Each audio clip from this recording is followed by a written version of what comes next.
do nosso caminho da perfeição. Nós estávamos tratando até agora sobre, fizemos uma introdução e nós estávamos tratando da primeira via do caminho, né? Não da primeira via, mas da primeira parte do caminho, né? Se fica mais correto, não confunde com aquela via, pequena via, né? A primeira parte do caminho da perfeição, que nós tratamos principalmente sobre a via purgativa, né? Que era a via purgativa. A via purgativa era aquele início do caminho onde existia um profundo querer estar no caminho da perfeição, né? Tinha um uso importante da vontade, quer dizer, então era a via purgativa, ela era uma coisa ativa, né? Quer dizer, era uma purificação que a gente buscava de forma ativa mesmo, né? Fruto da vontade, fruto da persistência, fruto da força interior de cada pessoa, né? Então a gente tinha uma atividade intensa, né? Claro, sempre apoiado pela graça, né? Tudo é graça, nada que a gente faz é separado da graça, mas na purificação, na via purgativa, nesse princípio, né, que chama-se caminho dos iniciantes, então existe um querer, uma vontade própria de cada indivíduo, né? O São José da Cruz vai chamar dessa purificação de purificação ativa, né? Dos sentidos e do espírito, né? Então, dos sentidos, a gente abrir mão de coisas terrenas, né, por força da vontade nossa, né, e das coisas do espírito, né? Então, nossa memória, nossa imaginação, nossa razão, nós direcionar isso aí tudo para as coisas mais de Deus do que para os bens terrenos, né? Então, essa purificação ele chama de purificação ativa dos sentidos e do espírito. A gente vai ver agora que na via iluminativa, então vai ter uma purificação passiva agora, não mais ativa, é passiva. Vai entender melhor. Recapitulando um pouquinho o caminho da perfeição, já que faz tempo que a gente não faz, umas 2, 3 semanas, nós tivemos outros assuntos e não. O caminho da perfeição, então ele começa com a graça santificante, lá no batismo, né? Que a graça santificante é o que nos põe no caminho, né? A graça santificante é o germe da salvação, nós estarmos no caminho, nesse caminho da perfeição, ou caminho de santidade, se quiser, né? Que é iniciada com a graça santificante, isso já nos coloca no reino de Deus, já nos faz participantes do corpo místico de Cristo, né? Já nos faz militantes da igreja, né? Então, aquela igreja militante, nós fazemos partes com a graça santificante, a graça santificante que nos coloca no caminho, nos proporciona sermos partes do corpo místico de Cristo, né? Graça santificante. E nós podemos sair fora do corpo místico de Cristo, como se fosse uma célula cancerógena, cancerígena, joga-se fora. Quando nós saímos fora do corpo místico de Cristo, saímos fora da igreja, por mais que a gente vá na missa, vá fazer as coisas, esteja aqui, mas nós somos fora, somos apartados, né? Somos como lobos no meio dos cordeiros. Quando que acontece? Quando a gente perde a graça santificante através do pecado mortal. Então a gente pode estar no meio, mas não fazemos parte, né? Não fazemos parte da comunhão dos santos. Porque você está na igreja, você fazer parte do corpo místico de Cristo, você fazer parte, ser uma parte do corpo, você estar no caminho da perfeição, você tudo isso aí você estar na comunhão dos santos. Quer dizer, você comunga, você participa daquilo que todos os santos participam, né? Só que uns já estão no céu, outros estão aqui na terra, tentando progredir para chegar lá no céu, né? Fazer parte da igreja triunfante, ou padecente, depende, né? Uma fase intermediária, né? Então o resumo é isso aí. A via iluminativa que nós vamos entrar hoje nada mais é que a continuação do caminho da perfeição, né?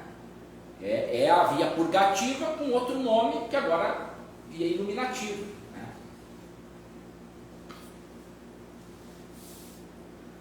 Só que o caminho é o mesmo, o nome muda, sai de purgativo para iluminativo, depois ainda vai mudar lá na terceira parte, vai ser via unitiva. O caminho é o mesmo, o nome muda, só que também não é só uma mudança de nome, é uma mudança, apesar de ser a continuação, ocorre uma mudança profunda no ser, eu, ele, você. É uma mudança profunda que acontece. Porque enquanto lá na via purgativa, a gente, pela nossa vontade e pela ajuda da graça, nós nos livramos, nós crucificamos, nós mortificamos, nós purificamos aquilo que tinha de mais grosseiro no ser humano, né? Tinha mais grosseiro, assim, que é mais... Assim, nós limpamos a sujeira mais pesada, mais, né? Agora, nós vamos ter que limpar aquilo que sobrou. Sempre sobra alguma coisa. Por mais que você se limpe, ainda é uma casa. Vem aqui hoje, por exemplo. Hoje chegou eu e a Lenara aqui, e o Rafael, que ficou comendo bergamota lá fora. Nós demos uma limpada geral, né? Tiramos o grosso. Aí a pessoa olha e diz, parece que está limpo. Mas não tiramos tudo. Ainda sobrou coisas mais finas para serem limpas. E a via iluminativa, então, ela serve também, é uma via, de certa forma, purgativa, só que não mais aquelas coisas mais grosseiras, né? O que é as coisas mais grosseiras? Nós fizemos um esforço para, e ainda temos que continuar fazendo esforço, mas fizemos um esforço lá na purgativa. O que é as coisas mais grosseiras? A luxúria, né? Descabida, né? O amor ao dinheiro, aquele amor toma assim, digamos assim, toma o centro da nossa vida, né?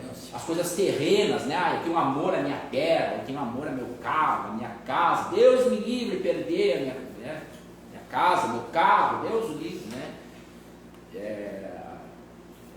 O egoísmo, né? Não, tudo é para mim. Tá aí, onde é que eu ganho nesse negócio, né? Tudo que acontece eu tenho que saber, tá, mas e a minha parte, né? Do ponto de vista material, né? Então a gente tá... E todos aqueles pecados capitais que a gente está sempre estudando, né? Aquela necessidade de vanglória, né? Tudo que eu faço é para alguém dizer, mas como tu escreveu bem, como tu pensou bem, como tu falou legal, e sempre, como tu tocou bem na missa, a gente estava sempre esperando aquilo ali, né? Isso são as coisas mais grosseiras, isso aí teoricamente... Essa parte a gente já não nos direciona tanto a nossa atenção e a nossa consciência para isso aí. A gente direciona a consciência, não que nós ainda não nos preocupamos, porque nós não somos perfeitos ainda. Nós estamos em processo, em progresso, nós estamos caminhando na via ainda. Eu achei que essa parte, quando entrava nos pecados capitais mais profundos, já seria o início da iluminativa, sabe? Que eu pensei assim.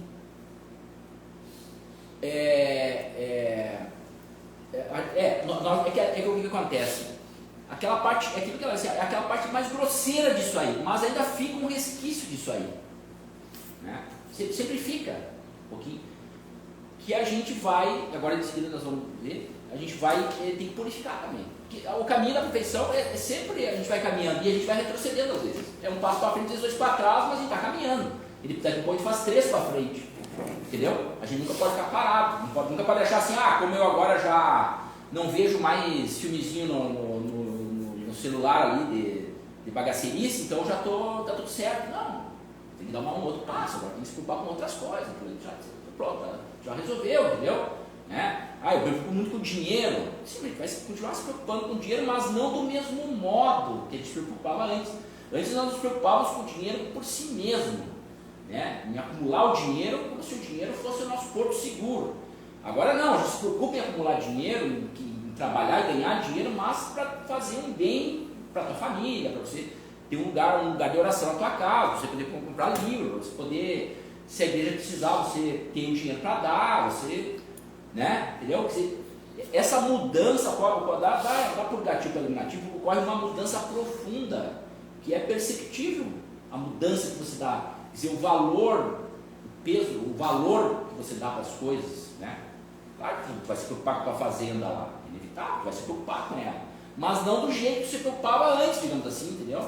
Deus o livre, eu entregar a fazenda para meus filhos e eles forem fora. Isso já não. Tem uma hora que você já. Olha, se forem fora já não é problema meu, eu não vou mais estar aqui. Isso não vai ser uma preocupação minha, entendeu? Muda a perspectiva. Mas tu continua se preocupando com as coisas. É que nem o apóstolo disse, eu vivo. Mas não sou eu quem vive. Cristo. Eu continuo me alimentando, continuo comendo, continuo indo no banheiro, continuo querendo meus bens, eu continuo me preocupando com o pão nosso de cada dia, apesar que daí eu sei que é Deus que me dá, mas eu me preocupo, estou com fome. Mas é uma perspectiva, uma mudança profunda. E interessante, daí eu estava lendo, você viu o sermão, Comentários ao Cântico dos Cânticos, do São Bernardo, um livro muito legal para quem quiser ler, que ele faz um comentário sobre o Cântico dos Cânticos, né?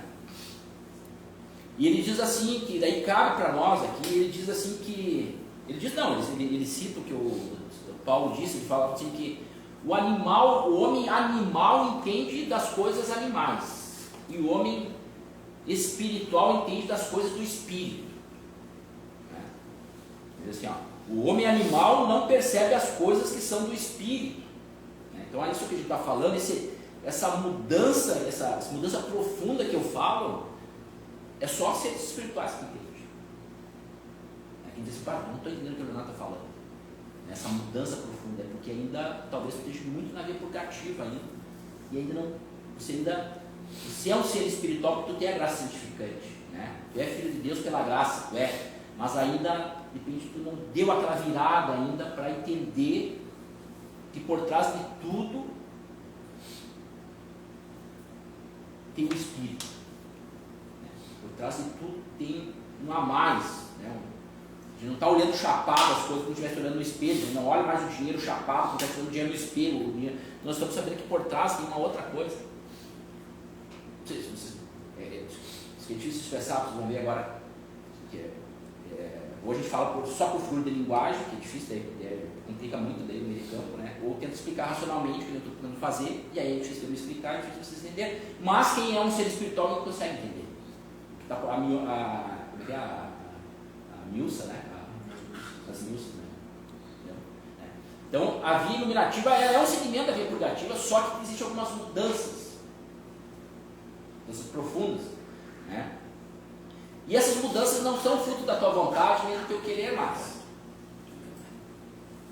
é fruto da ação do Espírito Santo. Essas mudanças que acontecem, mudança profunda que acontece, só o ser espiritual percebe, ela não é mais ação pura, não é mais fruto da... Aí passa a ser passivo. Isso.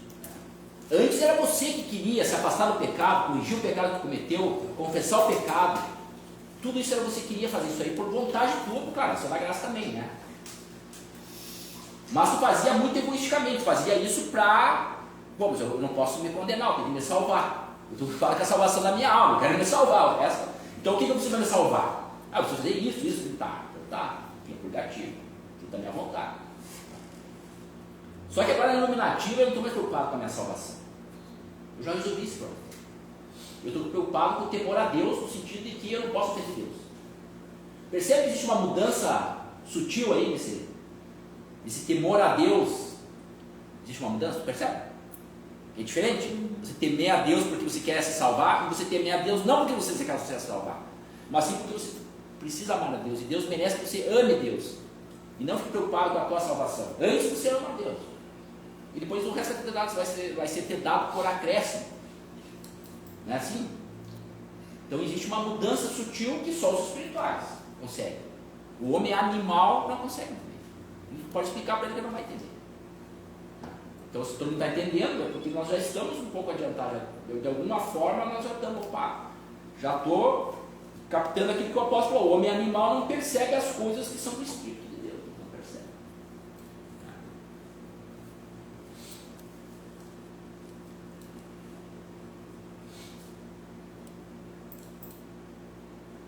O discurso da via purgativa, ele é um discurso mais racional. é um discurso mais filosófico, digamos assim, né? Enquanto que o discurso que começa aqui na via iluminativa e vai na via unitiva é um discurso místico. Né? Eu vou ler um trechinho aqui só para vocês terem uma ideia de como é que é o discurso da via iluminativa e a via discursiva, como é que os santos, os místicos, eles escrevem. Né? Então existe um discurso filosófico, um discurso teológico e existe um discurso místico. O discurso filosófico e teológico, eles são muito parecidos, eles descrevem um Deus pensado. Deus pensado, vamos ver como é Deus, né? Então eles olham a natureza, olham as coisas e dali eles tiram o conceito de Deus. Eles descrevem como é Deus a partir das coisas criadas. Certo? O místico não, o místico ele descreve Deus como uma experiência. Uma experiência. Um amado, que Isso. usa muito essa figura do noivo e da noiva. Isso. A noiva é a tua alma, o noivo é o próprio lugar. Então o discurso ele muda também. Né? O discurso muda. É um discurso mais complicado para a gente entender, porque a gente tem que ser muito espiritual para entender. É um discurso mais difícil, mas trabalha com a verdade, trabalha com aquilo que é. Enquanto que o discurso teológico e filosófico ele trabalha com o não ser, ele trabalha com aquilo que parece, ele trabalha com um conceito. A teologia também faz isso aí. A teologia tenta pegar a parte mística, a parte de experiência e transformar em uma maneira que as pessoas possam entender. Né? Okay?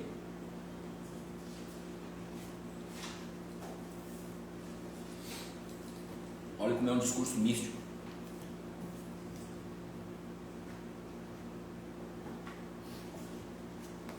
O São João da Cruz ele fala assim, ó, em uma noite escura, vou explicar, de amor em vivas ânsias inflamado, ó ditosa aventura, saí sem ser notada, já minha casa estando sossegada. O que ele está dizendo? Eu já sosseguei minha casa, já eliminei aquelas coisas mais grosseiras da minha vida, já purguei, já crucifiquei, já mortifiquei aquilo mais grosseiro. Agora minha casa, que é o meu eu, o meu centro, minha alma, né? A minha casa onde eu estou, eu já está sossegado, já não me preocupo com aquelas coisas grosseiras. Sem ser notada pelo quê? Pelo mundo, pelas coisas que me dizem para eu ir para a luxúria, para eu ir para o egoísmo, para eu ir para a avareza, para ir para a gula. Eu sei sem alma, sem ser notada, porque ela já estava, a casa estava escura. Então, em uma noite escura, quer dizer, que é a noite escura dos sentidos, ele está falando aqui, né? De amor em vivas ânsias, amor a quem? O amor, a minha alma tem um amor, né, por alguém. Saí sem ser notada, já minha casa estando sossegada. Na escuridão, segura, não tem mais aquelas tentações ali, me olhando, eu estou na escuridão, mas estou seguro. Né? Já está no claro, está enxergando tudo, mas está em cima de um galho de uma árvore e tem um penhasco embaixo. É melhor estar na escuridão, saber que está no plano, que não pode caminhar, que não vai ter nenhum buraco, nenhum rio, que possa cair, né? Não é melhor estar na escuridão, mas estar na parte do seguro, que tu está muito iluminado que os outros, né? O gaúcho está bem iluminado, mas você está num galho de árvore podre e tem penhasco lá embaixo, que adianta, né? Na escuridão, segura, pela secreta escada disfarçada. O que é essa secreta escada disfarçada? Pela fé, quer dizer, eu estou na escuridão, né? Estou seguro, e eu tenho que caminhar por uma escada está disfarçada. O que é essa escada disfarçada? Porque esse é o caminho, é a fé, né? Na escuridão velada, já minha casa estando sossegada. Então, e depois ele vai para frente, não vou entrar, mas só para vocês verem que de uma forma mística você consegue entender as coisas. Só claro, tem que parar e pensar um pouco, né? E claro, tem que ser alguém para te explicar, é mais fácil, né? Então ele, São João da Cruz, ele pega o poema, ele escreve, depois ele começa a explicar e dá um livro desse tamanho, né? Começa a explicar. Aí depois na próxima aula nós vamos falar, eu vou ler para vocês aqui, chama-se A Noite Escura. Aí ele vai explicar como é que é uma linguagem mística. né? É uma linguagem metafórica, hiperbólica, mas dá para entender muito melhor do que eu estou falando para você agora. Tá? Entenderam? Então, se antes na via purgativa nós tratávamos muito daquele Deus pensado, daquele Deus, agora não, agora nós começamos a ter uma experiência de Deus. Por quê? Porque agora a gente começa numa via iluminativa. Iluminativa vem de luz, de claridade. Claridade da onde? Do sol? Não, do Espírito Santo. O Espírito Santo começa a clarear agora. Começa a clarear o teu conhecimento, a tua experiência com Deus. Claro que é tudo muito sutil, muito, né? Mas a gente vai acontecendo.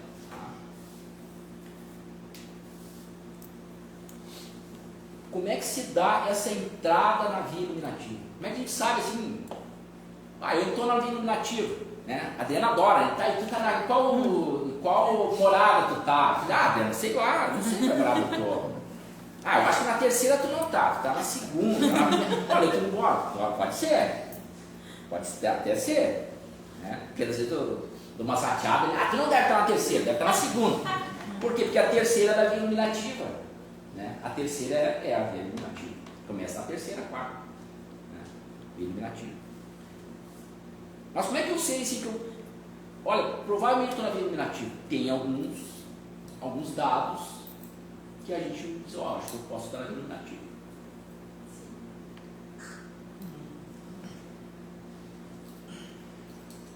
Tem alguns termos que se usa para dizer você entrou na via iluminativa.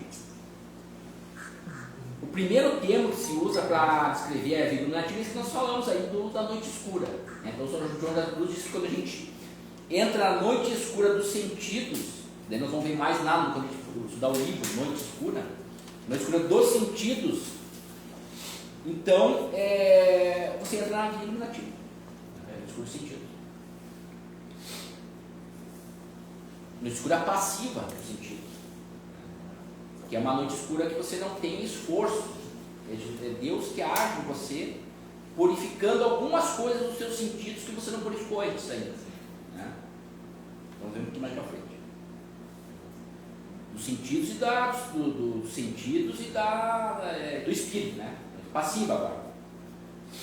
Então essa é o que ele chama de noite passiva dos sentidos, né? E tem um outro termo que daí é usado que chama-se segunda conversão. A segunda conversão.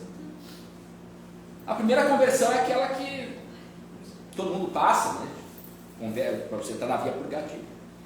Você precisa da primeira conversão, assim, que pode ser no batismo, né? Normalmente é no batismo, a primeira conversão, né? O batismo, né? Outro, depende se tu tava, sei lá, tu teve um acidente, tu tava fora do corpo místico. Aí tu tem um acidente por aí, por exemplo, e você te dá Deus dá uma luz ali que tu, para aí. Aquilo te toca de uma maneira que tu se converte. Então, isso é a primeira conversão. Aí tu começa, quero ir para a igreja, quero rezar, aí tu descobre que tem que confessar os pecados. Isso lá da via purgativa, né? Então aqui, isso é a primeira conversão, né? A segunda conversão, então, é uma mudança mais profunda. Por exemplo, um exemplo de segunda conversão. Pedro era apóstolo, ele já era convertido, não era convertido? Ele andava com Jesus Cristo, andou por um tempão com Jesus Cristo, né? Ele já era convertido, já era cristão. Só que, quando que se deu a segunda conversão de Pedro? Quando ele negou Cristo 3 vezes e o galo cantou. Aí ele pensou, antes eu estava preocupado comigo mesmo.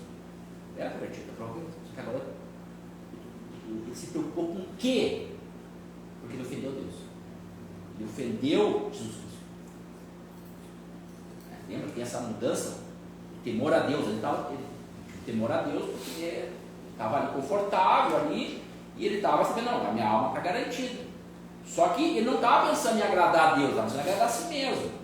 Tanto é que quando ele negou a Cristo 3 vezes, ele estava pensando o quê? Nele. Mas ele era convertido, não era convertido? Só que ele se arrependeu, ele arrependeu profundo, e ele eu desagradei Deus. Então aí acontece a segunda conversão. Então sempre que a gente começar, em algum momento da vida, nessa caminhada, tem gente que tem, bem definido, aqui foi a minha segunda conversão, outros é mais, as coisas vão acontecendo. E aí a pessoa tem essa, opa, agora tu já começa naturalmente, porque é uma coisa infusa, é passiva, você já começa a direcionar o teu ser a amar a Deus. Eu acho que atualmente na igreja, a maioria dessa primeira conversão para entrar numa via purgativa é através, às vezes, inesperadamente, de um convite que tu aceita. Isso. Um determinado retiro. Isso também. Movimento. É aí que eu sempre digo assim, ó, é aí que eu acho que a renovação carismática ela é fundamental nesse ponto. E o cursinho de cristandade, também. Os Os movimentos. Eles são muito importantes nisso aí, para pegar a pessoa que está ali andando conforme o vento leva, andando conforme o vento leva, né? Como diz o Salmo, né? É uma folha seca, né? E aí tu, não, para aí. Aqui, tem que parar essa folha seca andar por aí, tem que ser uma árvore enraizada. E a consagração, para mim, foi muito importante. Sim. Qualquer outro tipo de movimento, né? A renovação carismática ela é mais profunda, leva mais rápido essa iluminativa, mas qualquer movimento dentro da igreja, tu aceita. Porque para você fazer porque a consagração, eu ia falar isso, a consagração, tu tem que ter uma açãozinha de Deus, né? Porque você não consegue pegar aquele cara que entrou hoje na igreja e... exato, tem que preparar. eu vou entrar amanhã, vou lá assistir minha primeira missa, eu descobri que eu tenho que confessar meus pecados, vou lá faço confissão culpado e na semana que vem eu entro na consagração nacional. Não, isso não é uma consagração, tem que descobrir isso, até Deus botar a sementinha lá, um pouquinho diferente a forma. Eu acho que já tem que, então isso já é um sinal da vida iluminativa, é um sinal de uma mudança profunda de perspectiva, Nós entendeu? temos Porque na consagração o que acontece? Você já não olha mais para você olha para Jesus Cristo através de Maria, né? Sim. Não é isso que acontece? Sim. Você esquece você já, né? Você já esquece um pouco de você, você já pensa lá em Jesus Cristo, então você já está na vida iluminativa. Se você vê uma coisa séria, né? Não é assim, eu faço a consagração e eu estou na vida iluminativa, não. Não é assim. Tem que ter aquela mudança profunda que chama, entendeu? Né? Então essa segunda conversão, que pode ser a consagração às vezes, né? A Santa Catarina de Siena ela diz o seguinte, que uma maneira de você identificar que você teve uma segunda conversão, ela dá dois exemplos. O primeiro é frente a uma injúria ou a um sofrimento. Como que você se comporta frente a uma injúria grave? Como é que tu perdoa? Você reage querendo matar a pessoa ou tu reage perdoando a pessoa? Mas uma coisa é clara, não é assim, eu consigo na minha carteira. Não é isso que eu estou falando. É o cara que estuprou tua filha. É o marido que traiu. É a esposa que traiu. Tu está entendendo? Se não é uma coisa básica, ela pegou meu livro, roubou meu livro por causa dela, ela comprou. Né? Agora, na coisa profunda, o cara incendiou tua casa. Sei lá, o cara fez ele roubou e deu um tiro em ti. Entendeu? Uma coisa grave. Como que você reage frente a um fato dessa magnitude?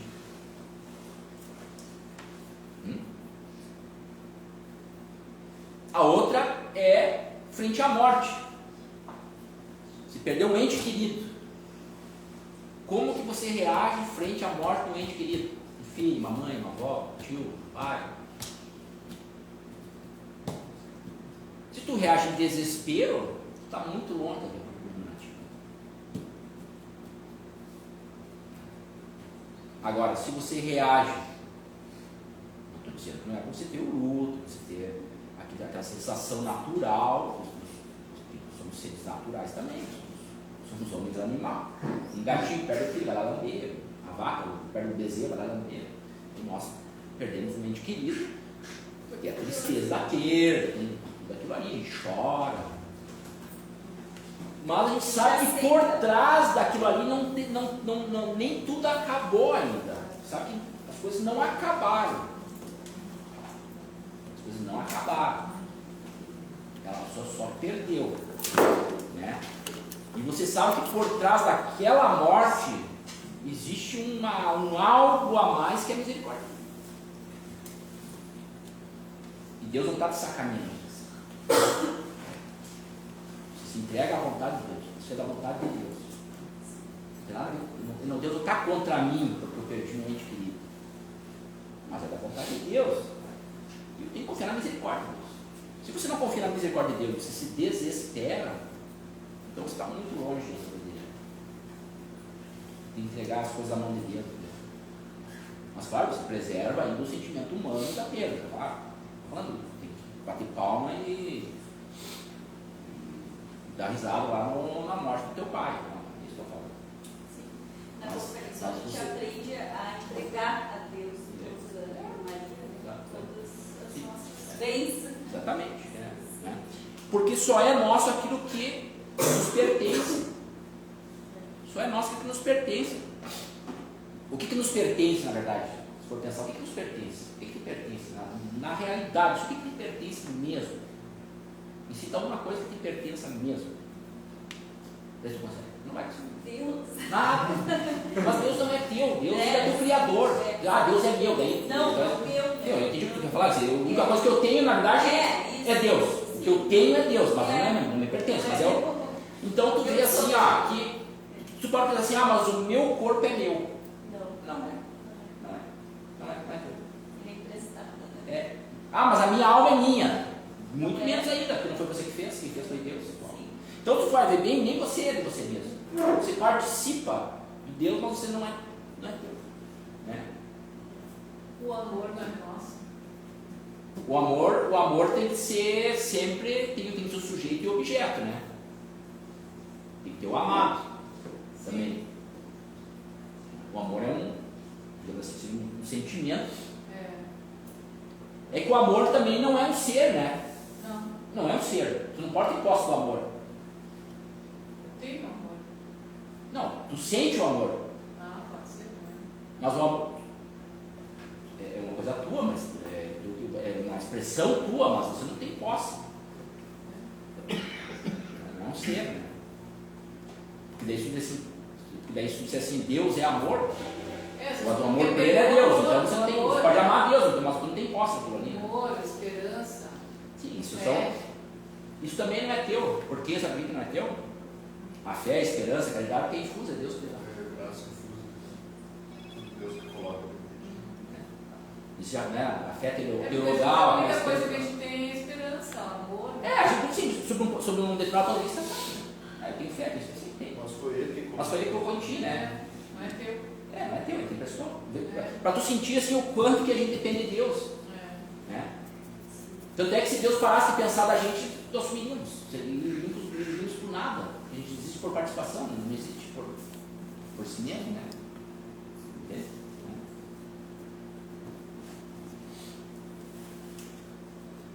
Dúvidas até aí? Entende bem?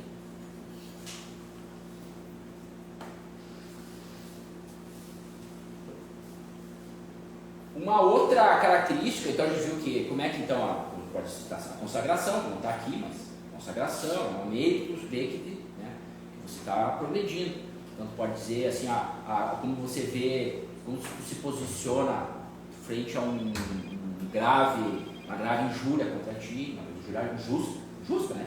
Sabe, lá, roubar o cara lá e o cara te chama de ladrão e tu acha que tá, é ladrão mesmo.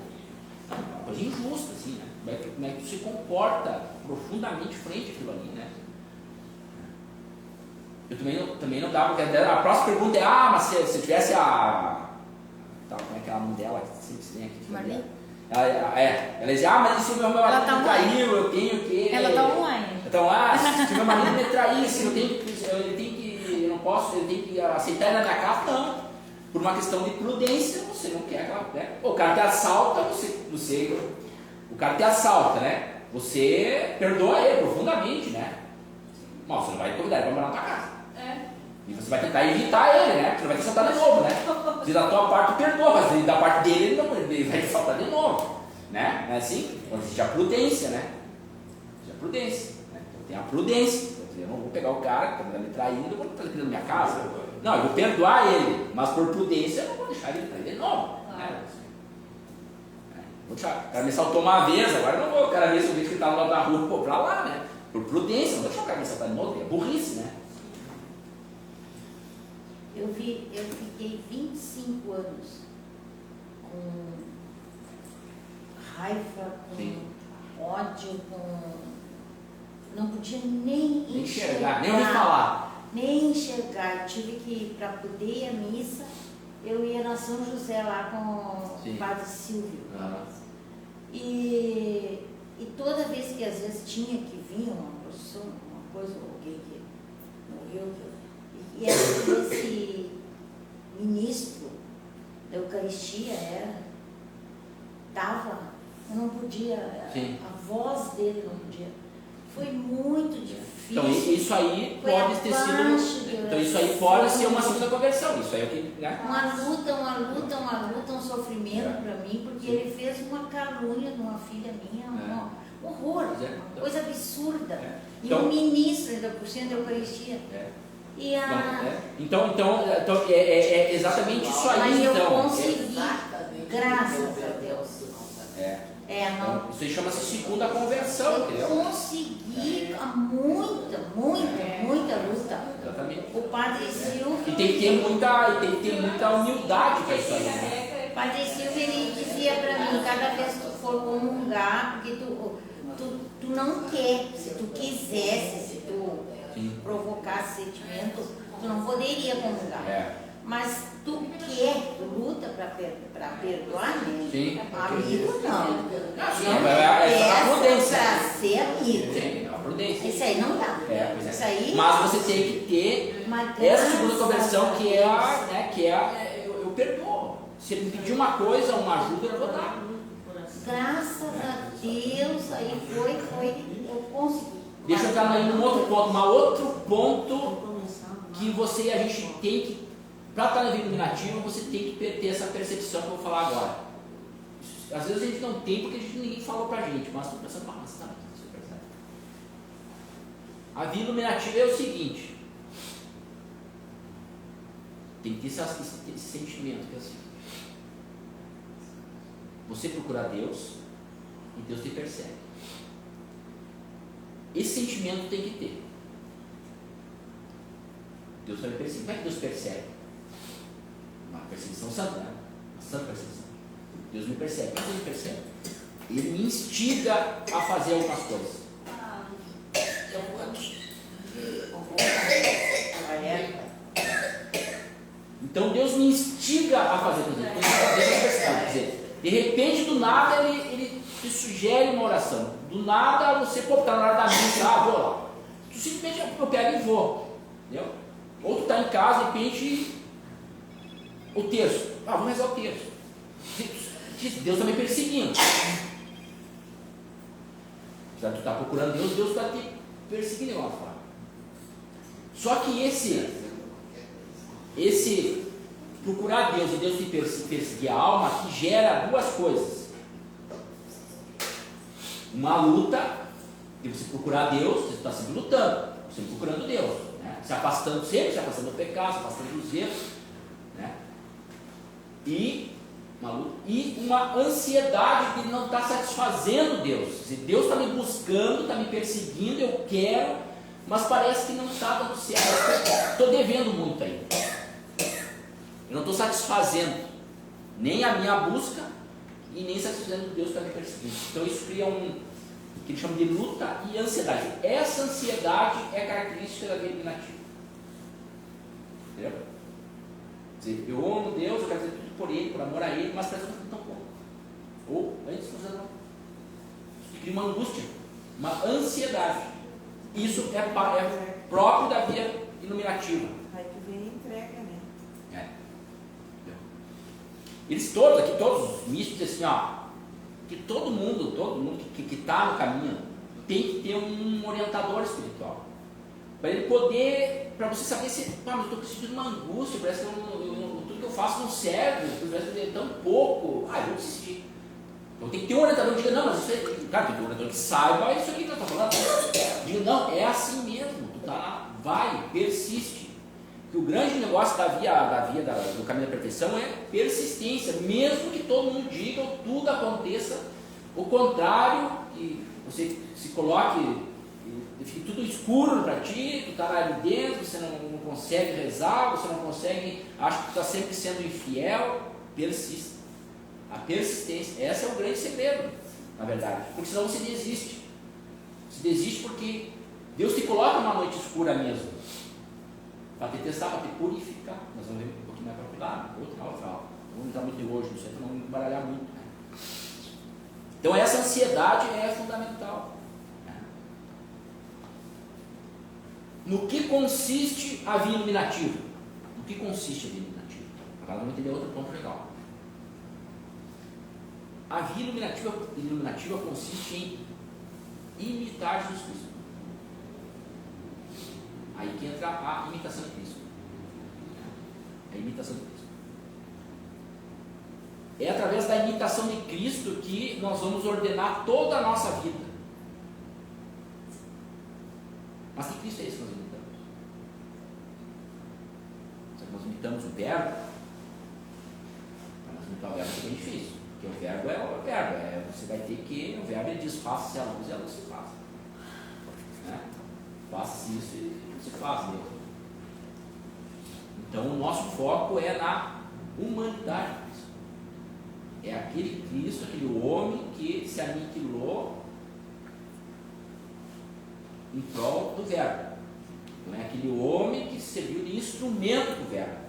Né? Lembra? Nós falamos a isso, falamos sobre Jesus Cristo, falamos outras vezes, né? Às vezes nós temos que separar o verbo do homem. Deus é Deus e é homem. Né? Só que às vezes ele separa para estudar. Então tem o verbo e tem o homem. Então o homem, ele, que é uma pessoa só, pessoa desde o nosso do verbo. Tá? Então, quem é Jesus Cristo? É Deus. Por quê? Porque o homem se aniquilou e ficou a personalidade do verbo. E aquele homem é um instrumento do verbo. Então tudo que Jesus Cristo fez, a encarnação que Jesus Cristo fez depois de encarnado, tudo que o verbo fez depois de encarnado, ele fez através de Jesus Cristo, daquele homem. Não é assim? Entendeu?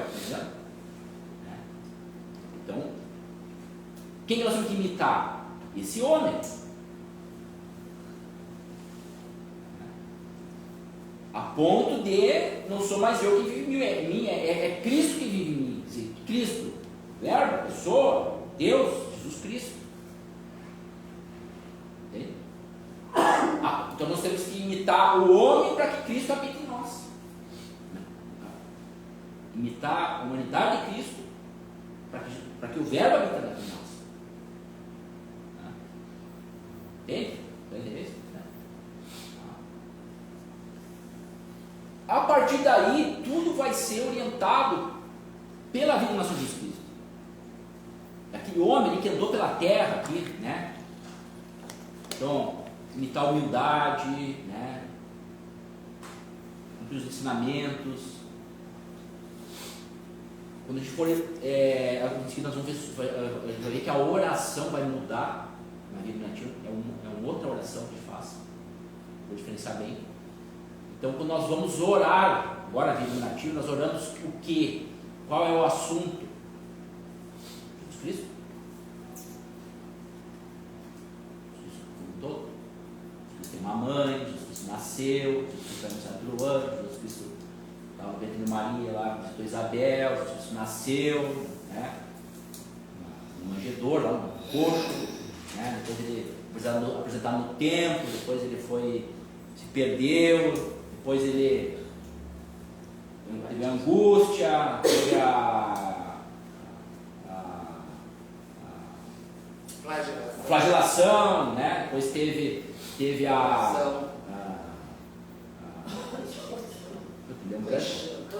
toda a paixão, né?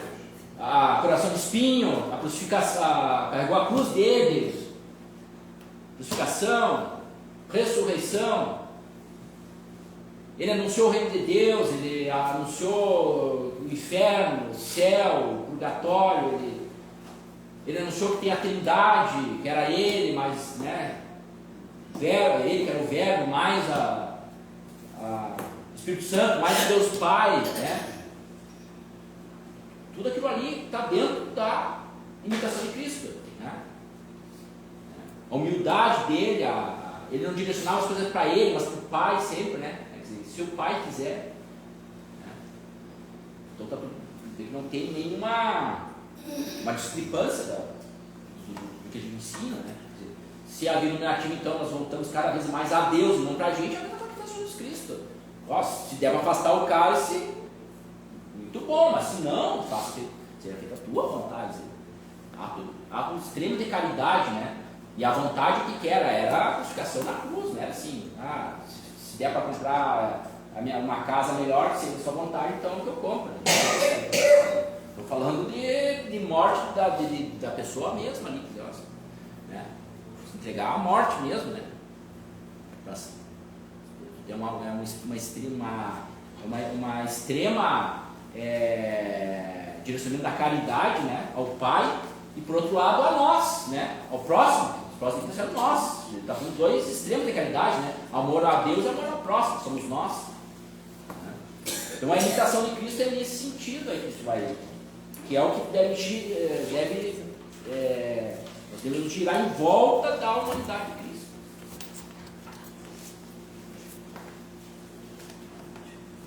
Alguma dúvida aí? Na via purgativa, então bem bom orar. Na via purgativa, como que era a nossa oração? Normalmente, eu sei por mim como é que era bem no começo, assim, mesmo antes de eu... Como é que eu era quando eu era criança, assim, adolescente, como é que eu rezava? 2 Ave Maria, 3 Ave Maria, um Pai Nosso. E às vezes eu ficava na dúvida se eu tinha que pedir para Cristo ou para Deus, pro Pai, para Deus ou para Cristo. Para mim era diferente. Pedir para Jesus Cristo ou pedir para Deus. Normalmente eu me direcionava meio inconscientemente para Jesus Cristo. Vou pedir para Jesus Cristo, mais ou menos eu sei quem é, né? Então eu pedi para Jesus Cristo. Jesus Cristo, me ajuda a passar no vestibular, me ajuda a passar na prova, né? Eu pedi para Jesus Cristo. Era o que eu tinha uma certa intimidade muito longe, mas Deus eu não sabia muito bem o que era, mas Jesus Cristo eu não sabia que era Jesus Cristo, mas eu não sabia que era Deus, não sabia que era Deus. Então as Ave Maria, Pai Nosso, ficava naquilo ali, né? E depois eu comecei eu fiquei nisso aí, depois eu fiquei um período sem rezar, período longo sem rezar. Depois quando eu voltei a rezar, pouco tempo atrás, então eu comecei a fazer aquilo que estava na via purgativa mesmo, que era uma oração discursiva. Então eu rezava o mistério, né? Eu vou rezar com a minha mente concentrada no nascimento do Senhor Jesus Cristo. Então eu rezava ali fazendo teorias. Eu me fazia teorias, né? Me colocava às vezes na cena ali, né? E fazia teorias, né? Que os monges que visitaram eram pessoas sábias, os pastorzinhos eram pessoas muito humildes, ignorantes, mas tinham fé. Então os dois, tanto conseguindo só fé, sendo muito inteligente, mas os dois estavam ali contemplando o Criador. Então eu começava a fazer teorias ali, né? Ia meditando, teoria. E as minhas orações eram muito pensadas, né? Muito pensadas, né? O Diego uma vez falou, às vezes eu começo uma contemplação e vou a viagem inteira naquela contemplação ali. Porque tu estava na oração discursiva, tu ficava ali fazendo teorias, né? Conceituando as coisas, tentando se achar no mistério, tentando fazer convicções, né? Esse é o termo certo, criar convicções. Aí chega uma hora que você já tem as convicções, você já sabe que Maria foi humilde, que lá na anunciação do anjo Gabriel ali, né? Já está convicto aquilo ali, né? Já está convicto de Jesus Cristo nascer numa manjedoura, podia ter nascido num castelo, no meio dos reis, podia, mas ele nasceu ali. Então, a humildade do Senhor Jesus Cristo, nasceu entre, né? A ressurreição, você já criou teorias da ressurreição, já pensou muito sobre aquilo ali. Agora, isso aí já é convicção. Você não precisa provar para você mesmo que Maria era virgem, que sempre foi virgem. Você não precisa provar para ti que Jesus Cristo ressuscitou mesmo. Você não precisa mais de prova que ele é filho de Deus. Entendeu? Isso era a purgativa, era da oração discursiva. Agora é eles chamam de oração afetiva. Agora você já sabe isso tudo. Agora te resta não criar mais convicções, mas te resta agora você fazer uma oração de amor a Deus, de pedido de ação de graças a Deus, de agradecimento, de adoração, entendeu? Vocês perceberam que mudam o foco da oração? É uma oração mais silenciosa, você não fica o tempo inteiro trabalhando no teu cérebro.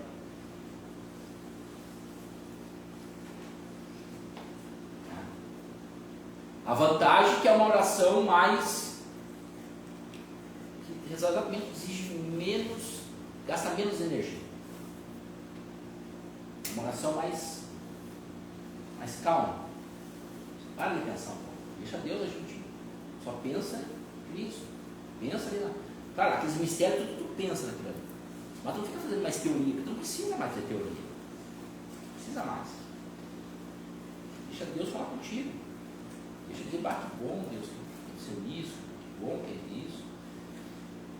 E o sentimento que a gente busca, né, as pessoas gostam do sentimento, é tentar fazer com que Deus te mostre os mesmos sentimentos que Jesus Cristo teve naquele momento daquele mistério, ou que Maria teve naquele mistério. Por exemplo, na anunciação do anjo Gabriel de Maria, qual é o sentimento que Maria teve naquele momento? Ela deve ficar assustada. Né? Depois o anjo falou, quase contigo, acalmou, ela ficou calma, né? Depois o anjo falou, vai receber o Filho de Deus. O que será que ela sentiu naquele momento? E quando ela pensou assim, não, mas para aí, mas eu não conheço. Aí o Espírito Santo disse, não, você é o coração do Espírito Santo, calma. O que ela sentiu? O que será que Jesus Cristo sentiu lá morto, quando ele suar sangue? Então a gente tem que pedir para Deus esse sentimento. Quero sentir menos um pouquinho do que Cristo sentiu. Né? Entendeu?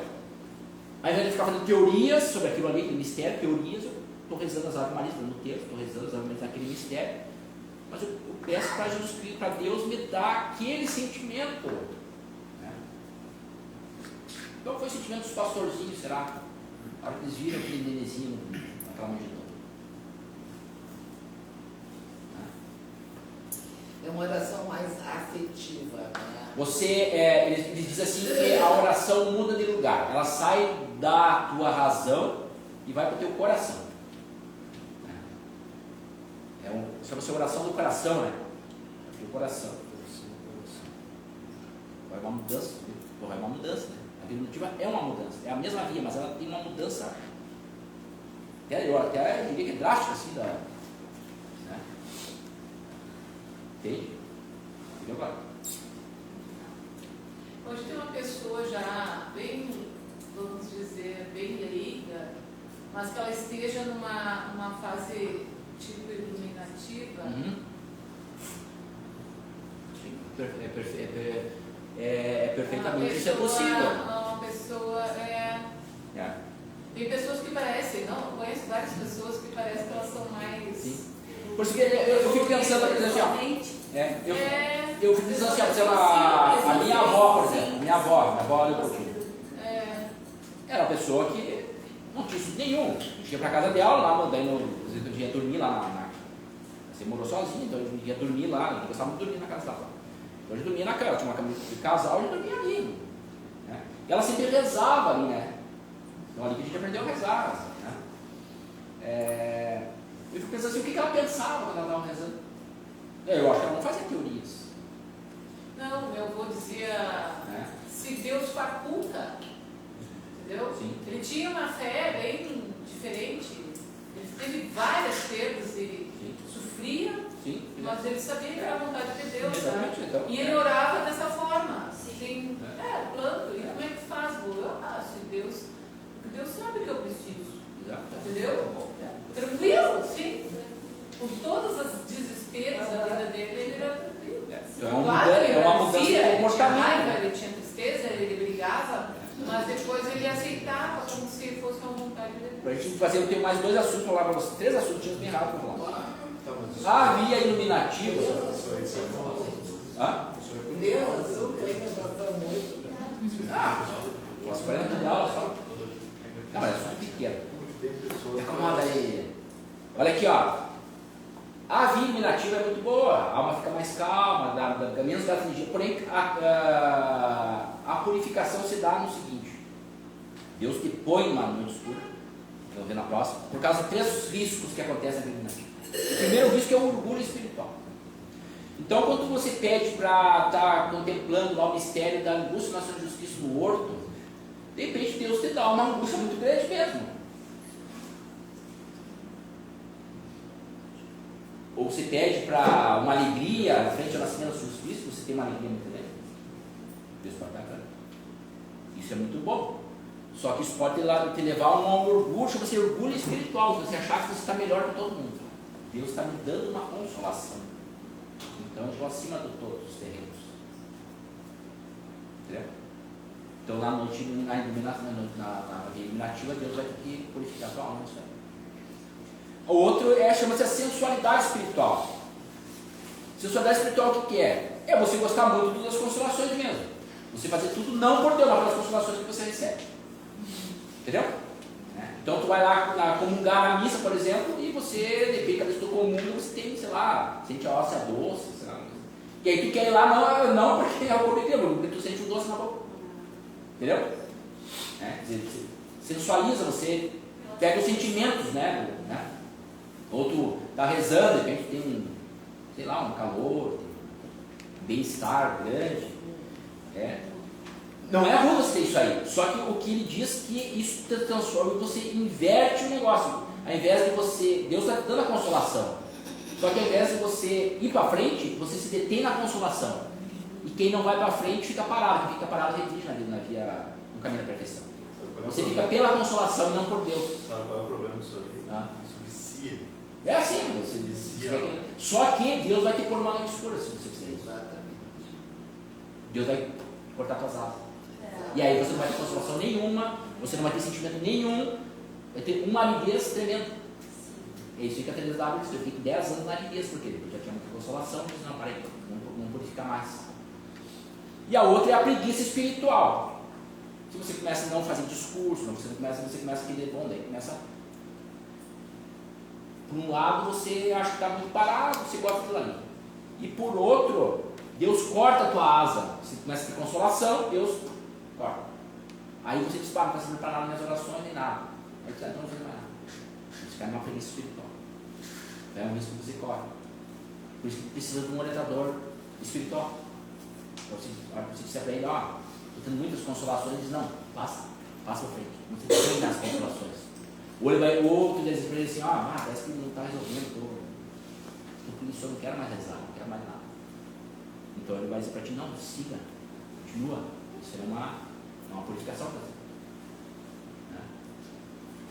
Para terminar então, então vou dizer 3 sinais que também é importante. Como se produz essa purificação? 3 sinais que você está passando por uma purificação. Iluminativa. Purificação passiva, depende do que você querer. Purificação iluminativa. Passiva. Iluminativa. É chamada de purificação passiva. Não, mas a purificação dentro da. Sim, dentro da via iluminativa. Estou falando só de iluminativa. Tá? Sinais que tu está passando por uma purificação da via iluminativa agora, que é uma purificação passiva. Primeiro, falta de gosto ou consolo pelas coisas divinas e pelas coisas criadas. Você recebeu muita consolação antes? Estava bom, estava gostoso. Estou correndo na via aqui. Estou correndo. Estou melhor que todo mundo. Aí Deus vai. Aí tu sente um desgosto. Você não quer mais ir em lugar nenhum. Nada de satisfação. Festinha, aniversário. E às vezes até tem que ser na missa, precisa rezar o terço. Para purificar o apetite sensível, Deus não o deixa encontrar gosto em coisa alguma. Isso é o primeiro. Segundo, a alma tem uma lembrança muito contínua de Deus. Então, por um lado, nada me agrada mais. Por outro, eu estou sempre buscando Deus. Deus nunca sai da minha mente. Entendeu? Porque se Deus sair da minha mente, aí é uma coisa maligna. Porque daí eu não quero fazer nada, não quero dar missa, não quero rezar o texto, não quero rezar mais nada, e não penso em Deus mais. Quer dizer, tu está virando um ateu, né? O sinal é esse, que Deus se mantém. Deus se mantém, está sempre Deus o tempo inteiro. Está sempre que tu faz, Deus, não quero agradar a Deus, mas não estou conseguindo. A alma tem uma lembrança muito contínua de Deus, com solicitude e piedoso cuidado, imaginando que não o serves. É aquilo lá, né? Falei. Quero amar Deus, mas parece que tudo que eu faço não me agrada, não. E aí Deus me põe numa noite escura ainda, né? Mas Deus está sempre presente. Assim prova-se que a aridez e secura não provém do relaxamento e tibieza, né? Porque às vezes pode ser um tíbio, né? Um tíbio. O que é tíbio? O cara que tinha muita consolação, de repente Deus cortou. Então Deus está contra mim, Deus não. Vira um tíbio. Relaxa, não quer mais saber de nada, nem pensa mais em Deus. Né? Leonardo, várias figuras agora da nossa época, pessoas de profundidade com Deus, passaram por depressão, né? É uma forma de depressão. Se tu afastar todas aquelas depressões orgânicas. É uma forma de depressão. Aí seria a depressão, a gente chama de. Aí eles chamam dessa depressão, afastar da depressão médica. Assídia. Isso, Então eles chamam de relaxamento, chamam de fraqueza, chamam de assídia, chamam de tibieza. Sim, isso mas é essas pessoas que eram, tem uma freira lá de uma comunidade que escrevia maravilhoso, teve uma depressão violenta, teve aquela Agnes Stanford, que teve uma depressão violenta, o pobre Marcelo. O padre Marcelo, né? Então às vezes o que faltou às vezes nessas pessoas, não sei, conheço bem a história, mas às vezes é um bom orientador espiritual, né? Sim, mas como eu te digo, a chama de depressão, Sim. mas no fundo é uma ação passiva de Deus. E purificando a alma dela. Purificando. Isso, exatamente. A purificação. Exatamente. Só que a pessoa às vezes não identifica com purificação. É uma fase. Ela não identifica com purificação. Aham. Né? Por isso que é importante o diretor espiritual. O profeta Elias. Sem falta, o diretor espiritual tem que ter. O profeta Elias, É. eu não quero mais saber. Ó. Deus transfere para o espírito os bens e as forças dos sentidos. O espírito lembra-se de Deus, mas os sentidos não captam a força do espírito e acha-se inválido servir a Deus, né? Que essa infusão de Deus, assim, ela se dá no espírito. Né? Aqui se dá o início da contemplação. É uma transição entre o alimento, né? Ele faz muita relação assim que na via purgativa nós estamos ainda tomando leite. Somos crianças na via purgativa. Aqui na via iluminativa nós nos transformamos em adolescente adulto jovem. Então um adolescente não dá para dar um adolescente que nem o Rafael com leitinho. Tem que dar carne, tem que dar pão, massa, arroz, feijão. Então aqui nós estamos falando com o pessoal, as crianças saem da sala, agora estão falando com adulto. Né? Iluminativo. Ó, a alma deseja a solidão e o repouso, sem poder pensar em nada de especial e sem mesmo sentir inveja, sem medo de tudo. Né? É algo delicado, uma experiência quase imperceptível, como o ar que se respira. Então, essa experiência, é claro, seres espirituais. Terceira, incapacidade para meditar ou para raciocinar, por isso que muda a oração. Não é assim, agora não vou mais. Enquanto tu está gostando de raciocinar, tu mantém, está na via discursiva, está lá no purgativo. Está na oração purgativa. Então eu gosto, estou gostando, eu gosto, eu preciso. Então continua usando os raciocínios. Né? Mas vai chegar uma hora que é uma coisa infusa, você não vai mais querer aquilo ali, porque aquilo já é leite, porque é a coisa mais, é um alimento mais sólido. Claro que a transição não é assim, uma hora para outra, de hoje para amanhã eu já não rezo mais discursivamente, rezo afetivamente. Não é assim. Tu vai mudando, tu vai. Inclusive, Leonardo, em cada momento de oração, quando tu decide mesmo a rezar naquela hora, não fazer mais nada, tu pode passar por essas fases. Só que rapidamente tu chega à meditação e passa a contemplação. Sim. Até essa fase está no mesmo momento de oração. Isso, exato. Às vezes tu começa com a oração discursiva. Exato. E chega na oração afetiva, né? E também às vezes acontece que você já está na oração afetiva e às vezes quando você precisar de um consolinho, voltar na discursiva. Né? Eu até um pedido de perdão, de repente, que tu recebeu. E às vezes tu tem assim, mas eu quero orar, né? E tu não tem assunto. Então o que tu faz? Até eles dizem assim que a oração ela começa com. Tem que ter um início a oração. Agora eu vou orar, acendo uma vela, faço sinal da cruz. Bom, agora eu vou iniciar a minha oração. Como é que tu vai iniciar? É difícil tu iniciar do nada. Tu tem que ler alguma coisa. Por isso que tem esses devocionários, tem a Bíblia, né? A palavra, né? Tu tem alguém, por exemplo, pode usar algum outro meio, né? Um mistério mesmo, né? Pode usar o terço. Vai rezar, vou pegar os mistérios do terço. Só que daí tu não vai fazer a discursiva. Não é que você não queira fazer discursiva. Porque é infuso, você vai se sentir. Não vai querer mais. Entendeu? Já mudou a fase. Você vai querer uma oração mais lenta, mais calma, mais amorosa. Entendeu? Você não vai usar mais os teus minhocos, vai usar mais o teu coração. Né? Mas isso não tu não pode fazer força para isso acontecer. Tem que continuar a oração discursiva. Deixa. Porque a via iluminativa há muitos passos da purgativa para a iluminativa. É diferente da outra. Da iluminativa para a unitiva, aí são poucos que passam. E aí vai mudar totalmente a oração também. Daí a oração chama-se contemplação infusa. Essa aqui não podemos dizer que é uma contemplação adquirida, digamos assim, né? Essa afetiva, uma contemplação. É o início da contemplação infusa. A contemplação infusa, aí você não usa nada. Mas também é infusa. Deus te fala as verdades, te mostra as coisas muito abstratas, muito difíceis assim, de perceber, mas as verdades estão ali. Né? Acho que um texto muito iluminativo são os salmos. Né? Usar tudo. Então a terceira é a capacidade para meditar ou para raciocinar como antes, com a ajuda da imaginação. Então, a razão é que Deus começa a se comunicar não pelos sentidos ou pelo raciocínio, mas pelo puro espírito, onde não há discurso excessivo. É ato puro e simples de contemplação, inspirado pelo Espírito Santo. Por isso que ela é iluminativa. Tá?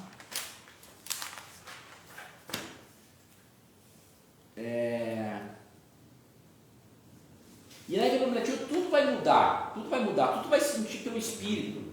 Desde o momento que tu vai assistir uma missa, tu já vai ver que o teu comportamento é diferente. Quando você vai na Eucaristia comungar é diferente. Você sabe o que tu está fazendo na missa. A maioria das pessoas não sabe o que está fazendo na missa. Mas o iluminativo que está na via do adiantado, na via dos adiantados, né? Tem a via dos iniciantes e a via dos adiantados. Tem a via dos perfeitos, que é o unitivo. A dos adiantados, que é essa, que é iluminativa. A missa é uma outra coisa, é um sacrifício mesmo. Tu vive aquele sacrifício. Né? Tu vai rezar o terço, você vive aquele mistério. Né? Tu vive o mistério mesmo. Né? Claro que isso não é uma coisa bem definida, é uma coisa assim que nem falo. Tu só vai perceber se tu for um espiritual. Tem que ter não é mais os sentidos mesmo, é o espírito. Né? E é sutil. Coisa sutil, assim, não é uma coisa pronunciada, assim, é sutil, é sutil, né? Não sei como dizer para vocês, né? Deixa eu ver se faltou mais alguma coisinha ali. Então, os livros importantes, né, para nós começamos a estudar, assim, então, os livros já não são tão importantes como a oração, né? Porque você já tem as suas convicções você já tirou dos livros as convicções. Claro, você vai lendo para melhorar as suas convicções, claro, sempre ler, né? Mas tu vai ler para usar na oração depois, para você... as convicções vai ser o teu momento de leitura. Então aqui vou tirar as convicções, vou melhorar as convicções. Mas na hora da oração eu já não quero mais criar convicção, eu já as tenho. Então eu vou direcionar minha oração para o amor a Deus, para pedir de graça, para adoração mesmo, para... Quando não abandona. Hã? Quando não abandona, às vezes. qualquer momento você pode, no caminho da perfeição, você pode sair fora do caminho da perfeição. Eu ia perguntar isso, se essa via tu vai e tu volta às vezes. Pode sair fora da via. Porque às vezes a gente, escutando as aulas e participando, tu te identifica com muitas coisas. Sim. Pô, eu tô nessa. Pô, não, mas eu tenho um pouquinho dessa. Não, mas isso é assim. E aí Mas é tu assim. fica, né, assim... Não, mas isso é assim mesmo. Mas de qualquer maneira, você já, alguma coisa você sabe que está diferente. Alguma coisa é parecida com antes, o caminho eles se mesclam, né? E não é assim, agora eu passei do caminho do purgativo para o iluminativo, então tudo. Não. Tu vai ter que continuar fugindo do pecado, vai ter que continuar fugindo das festinhas, tu vai ter que continuar se policiando, porque o demônio está ali. Ele vai agir menos em ti, o demônio. Menos em ti. O que ele vai agir, o que o demônio vai agir na vida iluminativa, na unitiva lá? Ele vai ser sutil, ele vai te dar mais consolações, por exemplo. Sim. Entendeu? No nosso Tu vai rezar e tu vai ter mais consolações, tu vai achar que aquilo é de Deus. Na verdade, Deus não é, o demônio está dando muita consolação para você se deter. Quem se detém para, quem para regride. Entendeu? Por isso que tu tem que avançar, né? Bem, o nosso é de se afastar das pessoas que não nos causam bem e que não querem as mesmas coisas que essa é o conceito de amizade São Tomás de Aquino, né? Idem velho é idem nós. Essa é uma coisa assim que às exato. vezes a gente fica, mas será que a gente está se afastando e por que aquelas pessoas não querem as mesmas coisas que a gente quer? E aí a gente toma um barco, a gente está estranho, o que está acontecendo? Isso aí é altamente natural. É. O Criador vai tirando as pessoas. E não é aquela que o pessoal está pregando, que estão pregando atualmente, chama-se a tal de amizade na diversidade. Não existe. Você pode ter compaixão pela diversidade, pelo cara que é diferente de você. Compaixão, rezar pela pessoa, mas ele nunca vai ser teu amigo no sentido de Santo Tomás de Aquino. Não tem como. Não existe amizade na diversidade. Porque o conceito de amizade é... Vocês vão divergir, porque vocês vão conversar e vai dar um... Não é isso aqui. Nunca é. Então não adianta. Então a amizade na diversidade é uma figura de linguagem que na verdade é uma figura de linguagem só. Dizer, você tem que amar todas as pessoas. Aceitar do jeito que... Tem que amar todo mundo, amar todo mundo. Mas não existe amizade. Amizade é uma outra coisa. Voltar para dentro da casa, deve ter casca. Mas todo mundo pode rezar para todo mundo. E agora o 24 é ensino, o ensino não tem... Pois é. Então a gente tem que ficar muito esperto nessas figuras de linguagem que eles usam.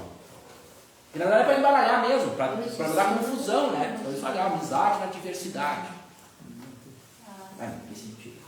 Então você tem que ter os conceitos bem sólidos para você não cair no erro, não cair na enganação, né? Então, ou se desviar, tá num caminho e daqui a pouco tu... Opa. Então o conhecimento ele serve para isso, para você te dar pilares bem sólidos para você, quando chegar alguma coisa diferente, opa, isso aqui não é isso aqui, não é isso aqui não. Tá? Então vamos rezar uma Ave Maria, então, e por fim a nossa aula de hoje. Vamos agradecer então a Ave Maria pela nossa aula, pela intercessão do Espírito Santo que nos iluminou hoje. Para que nós possamos então pedir a graça, para que nós possamos continuar nosso caminho, para que a gente possa sempre progredir no caminho da perfeição e para que a gente seja sempre seres espirituais, homens espirituais. Ave Maria, cheia de graça, o Senhor é convosco, bendita sois vós entre as mulheres, e bendito é o fruto do vosso ventre, Jesus. Santa Maria, Mãe de Deus, rogai por nós, pecadores, agora e na hora de nossa morte. Amém. Vamos pedir direção também pelo Papa, para que ele conduza suas ovelhas e para que tudo dê certo. Em nome do Pai, do Filho e do Espírito Santo. Amém.